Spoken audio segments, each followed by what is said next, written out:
Class 10 की exercise 1.2 का जो क्वेश्चन नंबर 7 है, इसमें हमसे ये कहा जा रहा है कि किसी खेल के मैदान के चारों ओर वृत्ताकार पथ है।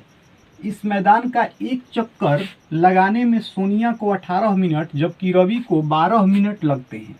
मान लीजिए वे दोनों एक ही स्थान और एक ही समय पर चलना प्रारंभ करके एक ही दिशा में चलते हैं, तो कितने समय बाद वे पुनः प्रारंभिक स्थान पर मिलेंगे। चलिए मैं इस क्वेश्चन को आपको बहुत शॉर्ट में समझा दे रहा हूँ। इस क्वेश्चन में हमसे ये कहा जा रहा है कि हमारे पास एक वृत्ताकार मैदान है और इस वृत्ताकार मैदान के चारों ओर सोनिया और रवि चक्कर लगा रहे हैं। सोनिया जो है इस मैदान का एक चक्कर लगाने में 18 मिनट का समय लेती है, जबकि रवि इसी मैदान का एक चक्कर लगाने में 12 मिनट का समय लेता है। अब इस क्वेश्चन में हमसे ये पूछा जा रहा है कि अगर सोनिया और रवि दोनों एक ही बिंदु से चलना प्रारंभ करते हैं और दोनों एक ही दिशा में चल रहे हैं, तो कितने समय बाद वे पुनः एक दूसरे के साथ मिलेंगे। तो हमने यहाँ पे मान लिया कि ए हमारा वो बिंदु है जहाँ से दोनों चलना प्रारंभ करते हैं और दोनों इस दिशा में ऐसे चल रहे हैं। तो शुरू में हम लोग बात कर लेते हैं सोनिया की। अगर सोनिया यहाँ से एक चक्कर लगाती है तो उसको एक चक्कर लगाने में कितना समय लगता है, 18 मिनट।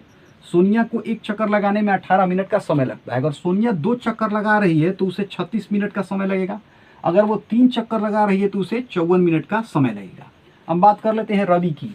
अगर रवि इस वृत्ताकार मैदान का एक चक्कर लगाता है तो उसे 12 मिनट का समय लगता है। रवि अगर 2 चक्कर लगाएगा इसका तो उसे 24 मिनट का समय लगेगा और अगर वो 3 चक्कर लगाएगा तो उसे 36 मिनट का समय लगेगा। अब आप अगर यहाँ ध्यान से देखें तो इन दोनों केसेस में, इन दोनों स्थितियों में एक समय ऐसा है जो इन दोनों में उभयनिष्ठ है, मतलब वो इन दोनों में शामिल है, और वो है 36। मतलब 36 मिनट जो है इन दोनों में शामिल है। इसका मतलब ये है कि 36 मिनट ही वो समय होगा जहाँ पे रवि और सोनिया एक दूसरे से मिलेंगे। तो एक चीज़ तो क्लियर हो गया कि 36 मिनट बाद रवि और सोनिया एक दूसरे से मिल जाएंगे। ये तो हमारा आंसर हमको समझ में आ गया। अब प्रश्न यहाँ ये उठता है कि ये तो हमारा एक टेक्निक है इस क्वेश्चन को बनाने का। अगर इसको प्रोसीजर से हम लोग बनाएंगे तो कैसे बनाएंगे, तो मैं आपको प्रोसीजर भी बता देता हूँ। देखिए, अगर आप इन दोनों केसेस को ध्यान से देखें, दोनों स्थिति को ध्यान से देखें, तो पहली स्थिति में हमारे पास है 18, 36, 54। दूसरी स्थिति में हमारे पास है 12, 24, 36। तो पहली स्थिति में ये जो तीनों हैं ये 18 के गुणनफल हैं और यहाँ जो हमें ये तीनों दिखाई दे रहे हैं ये तीनों 12 के गुणनफल है। मतलब 18, 36, 54 18 का गुणनफल है और 12, 24, 36 12 का गुणनफल है। अब यहाँ एक और बात हमको देखने के लिए मिल रहा है कि ये जो दोनों हमारे पास केसेस हैं इनमें जो उभयनिष्ठ गुणनफल है वो है हमारा 36। देखिए 36 दोनों में है, मतलब यहाँ पे उभयनिष्ठ गुणनफल हमारे पास है 36। अब जहाँ कहीं भी आपको गुणनफल का केस आ जाए और उसमें भी उभयनिष्ठ का केस आ जाए तो ऐसी स्थिति में हम लोग एलसीएम निकालते हैं। क्या निकालते हैं? एलसीएम निकालते हैं। और जहाँ कहीं गुणनखंड की बात आ जाए और उभयनिष्ठ का बात आ जाए तो ऐसी स्थिति में हम लोग एचसीएफ निकालते हैं।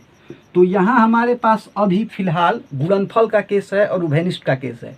तो ऐसी स्थिति में हम लोग क्या करेंगे? एलसीएम निकालेंगे। अर्थात यहाँ पे हम लोग 18 और 12 का एलसीएम निकाल देंगे और हमारा आंसर हो जाएगा। तो आइए हम लोग इसे सॉल्व करते हैं। तो यहाँ पे इस मैथ का जो पूरा कॉन्सेप्ट है मैंने आपको बता दिया। अब आइए इस कॉन्सेप्ट को हम यहाँ लिख कर इस मैथ को सॉल्व करते हैं। यहाँ पे हम लोग क्या करेंगे? यहाँ पे हम लोग 18 और 12 का एलसीएम निकाल देंगे। तो हम लोग लिखेंगे अतः अभीष्ट समय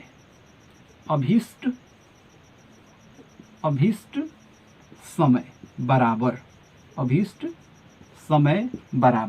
अभीष्ट समय में हम लोग क्या लिखेंगे? हम लोग यहाँ लिखेंगे 18 तथा 12 का एलसीएम। 18 तथा 12 का एलसीएम। अब 18 तथा 12 का एलसीएम निकालने के लिए हम लोग यहाँ अभाज्य गुणनखंड विधि का प्रयोग कर देंगे।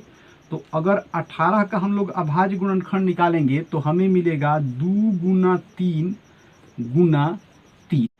और अगर हम लोग 12 का अभाज्य गुणनखंड निकालेंगे तो हमें मिलेगा 2 गुना 2 गुना 3। अब हम लोग यहाँ एलसीएम निकाल देंगे। तो हम लोग यहाँ लिखेंगे एलसीएम बराबर मैंने आपको बताया था कि हम लोग सबसे पहले ये देखेंगे कि इसमें हमारे पास कितने प्रकार की संख्या है। तो हमारे पास 2 है और 3 है, हमारे पास 2 है और 3 है। तो यहाँ हमारे पास 2 भी होगा और 3 भी होगा, लेकिन प्रश्न ये उठता है कि इसमें हमारे पास 1 2 है और इसमें हमारे पास 2 ठो 2 है। तो मैंने आपको बताया था कि एलसीएम में जो ज़्यादा होता है उसको लिखते हैं। तो ज़्यादा 2 कहाँ पे है? यहाँ पे है। तो इन दोनों 2 को हम लोग यहाँ लिख देंगे। हम लोग लिखेंगे 2 गुना 2।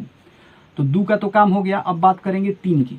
तो यहाँ पे हम देख रहे हैं कि हमारे पास 2 ठो 3 है और यहाँ पे हमारे पास 1 ठो 3 है। तो जो ज़्यादा होता है उसको लिखेंगे। तो ये यहाँ जो ये 2 ठो 3 है इसको हम लोग यहाँ लिख देंगे। तो हम लोग यहाँ लिखेंगे 3 गुना 3। अब हम लोग इसको सॉल्व कर लेंगे। तो 2 दूनी 4, 4 तिया 12, 12 तिया 36 और यही हमारा आंसर हो जाएगा 36 मिनट। इसका मतलब ये है कि 36 मिनट बाद पुनः वो प्रारंभिक स्थान पे मिलेंगे।